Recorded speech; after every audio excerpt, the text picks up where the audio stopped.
Welcome to Game Time, presented by Kia, and the doubleheader on center court is over with the Denver Nuggets getting a clutch 5-point win over the Luka, LeBron-less Los Angeles Lakers. Chris Miles here with Isaiah Thomas, John Wall, and Brendan Haywood. And, you know, we got to start with the Nuggets, right? 6 players in double figures. Nikola Jokic, 28 points, 7 rebounds, 5 assists. But Zeke, one of the things that 3D asked in his interview after the game, he's like, defensive stops when you needed it the most, because obviously the Lakers were able to be potent offensively without their best 2 offensive players. But at the end of the game, when they needed stops, they got them. And this is what, experience gives you. And this is what, like, being a former champion gives you. You understand how to win at the end of the game. Not only do you understand how to win at the end of the game, you understand how to execute. And that's what Denver was able to do. Lakers put up a tough fight. But at the end of the game, Denver executed better defensively and offensively. Yeah, these are 2 teams that obviously are in the playoff hunt, but we're in a situation where they were desperate for a win. Nuggets 5-5 in their last 10 after winning 9 straight. And for the Lakers, they now have 4 straight losses, Brendan. When I look at that, I go, the Lakers know they're going to get Luka and LeBron back. So for the Nuggets, there did feel like another level of desperation for them. Well, I'm not sure if it was desperation for the Nuggets, because they definitely didn't start out the game with that desperation. Had to take some early timeouts. They were kind of sleepwalking through this game. It kind of looked like the Nuggets walked out there and saw there's no LeBron, there's no Luka. They relaxed a little bit. And the guys for the Lakers that normally don't get minutes, they came out juiced up. You see a guy like Kenneth have a big night. Obviously, Austin Reeves, he's getting it done as well. Those guys were absolutely cooking. And eventually, Denver got into this game, took control, but then they eased back again. So Denver never really played with that desperation at times defensively. They looked a little bit lost. And you can tell about energy and hustle when you look at the rebound. You can't give up 19 offensive rebounds. 19 offensive rebounds, that's way too many. So when I look at Denver tonight, they didn't really have that hunger, that aggression that I thought they should have. Right. This was a game that they probably could have won by like 15 to 20, and at times they just looked like they were floating when they were out there. Now, John, to that point, I look at Dalton Knecht and Austin Reeves. Those 2, phenomenal, combined for 69 points. Knecht, really a guy who started off his rookie year playing well, but it's been a while since he's had a game like this, his second 30-point game as a rookie. What did you make of those 2 getting the opportunity and combining to score almost 70 points? Well, I think with Austin Reeves, since they got Luka, he got the ball taken out of his hands. But since he came back with those 2 guys being out, he was able to be aggressive, have the ball in his hand, make the pick and roll plays, and basically keep them in the game and give them a chance to win. I think with Dalton Knecht, he had the opportunity to get in there, start, get a lot of shots, what he's used to doing when he was in college. And when he gets it going, he finds his rhythm, and he found the flow.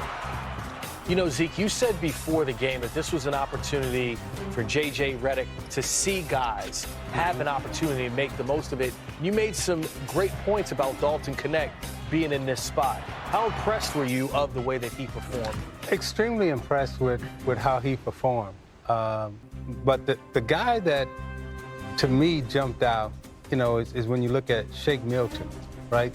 16 points, a plus 10 in the game, and 7 of 11. There was somebody that you didn't expect. There was somebody that you didn't account for, and I don't know how much JJ knew about him as a player, but getting a chance to see him under these conditions probably gave JJ a little bit more respect or a little bit more confidence in putting him in game time situations when you're going down the stretch. So I wouldn't be surprised if a guy like Shake Milton, come playoff time, you see him in some crunch time situations defensively and offensively, and you'll be able to point back to a game like tonight, because I think JJ saw something in him tonight where he may be able to have gained some confidence.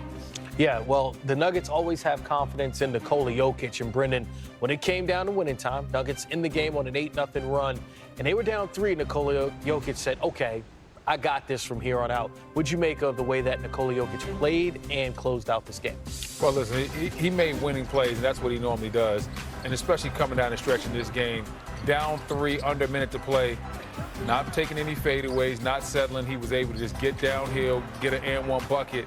And then we talk about the shot that Jamal Murray made, but that was set up by a devastating Jokic screen. So we understand the offense flows through this guy. He makes winning plays, whether we're talking about big-time screens, just getting your feet set. You don't have to worry about him being a liability at the free throw line. You know he's clutch there as well. And down the stretch of this game, he made those plays. He showed why he's an MVP candidate. And looking at the schedule ahead, these two teams meet again next week. We could potentially see Luka, and LeBron doesn't seem like he's going to play in that game.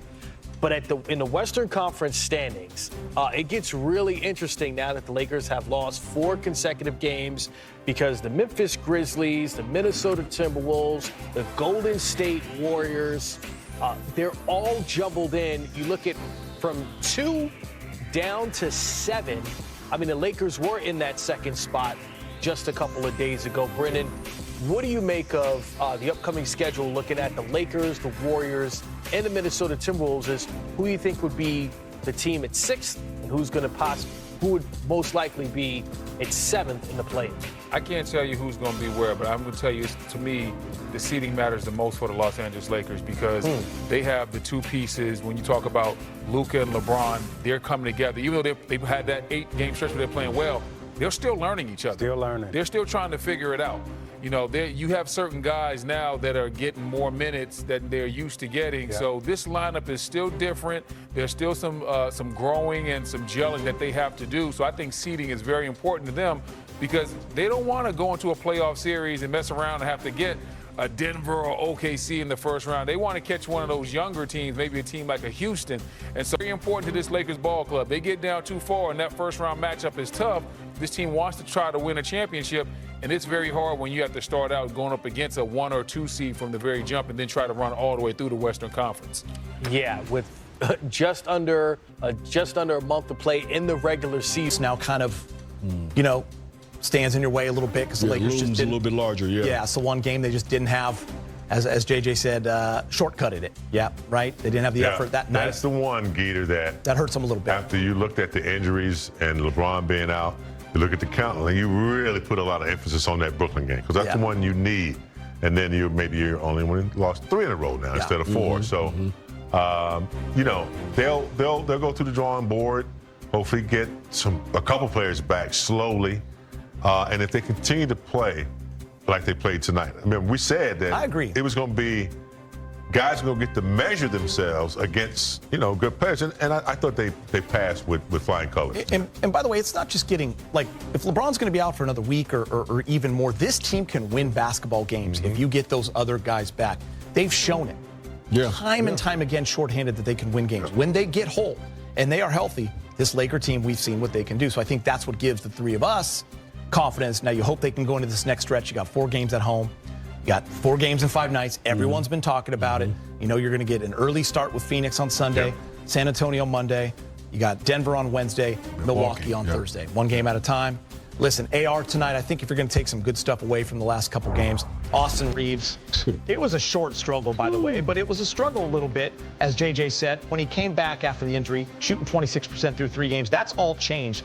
Look at this. Most games with 30 points and 10 assists in franchise history. He does it again, and look at the legends on that list. Austin tonight goes for 37, 13 of 26, 13 assists, and 8 rebounds. He had 20 and 10 at half. The only other guy to do that in a Laker uniform since 1996 is Kobe. Can someone tell me what the James Worthy Byron Scott combined 3 is? What does that mean? That together we combine for 3? Together you combine for 3? That means that's right. That's right. That's a duo, baby. That's right. Who had the 2 and the 1? He probably had the 2. I don't know. That's pretty good. I just happened to see that down there. Pretty good. But how impressed were you, just guys, with how Austin was?